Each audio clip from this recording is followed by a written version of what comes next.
Okay, so here's my test head back together. It's all cam carrier and head assembled there.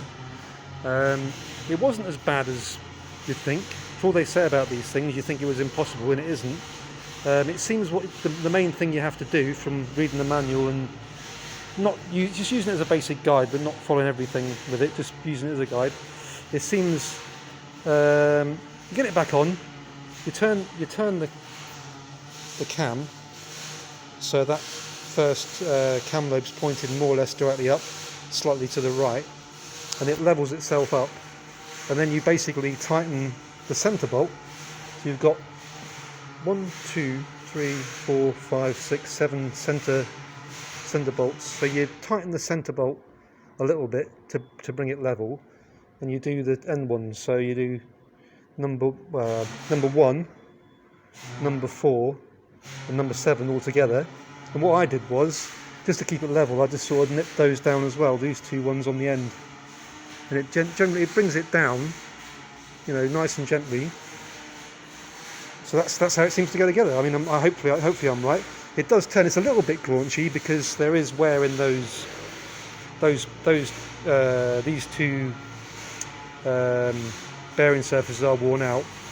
So I think that's partly it. But there's the same amount of drift in all the rockers more or less when you turn it around. When the loose ones there, that one there is actually touching because that valve will be open down there.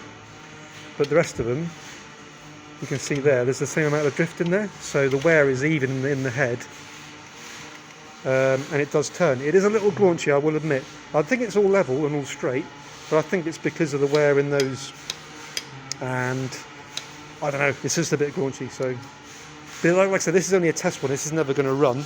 I'll have it apart again probably and play with it some more. Obviously, this isn't the whole situation. I've got to try and set up the valve clearances. That is the difficult bit.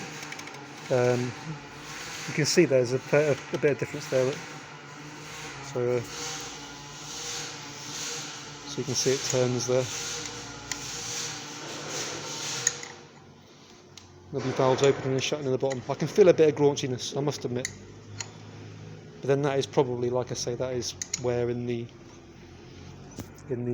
here they'll be oval, and there's uneven surfaces in there. So there you go. So it doesn't look bad, does it, really, for a bunch of old junk which was basically sat in its own oil for 15 years, rotting away.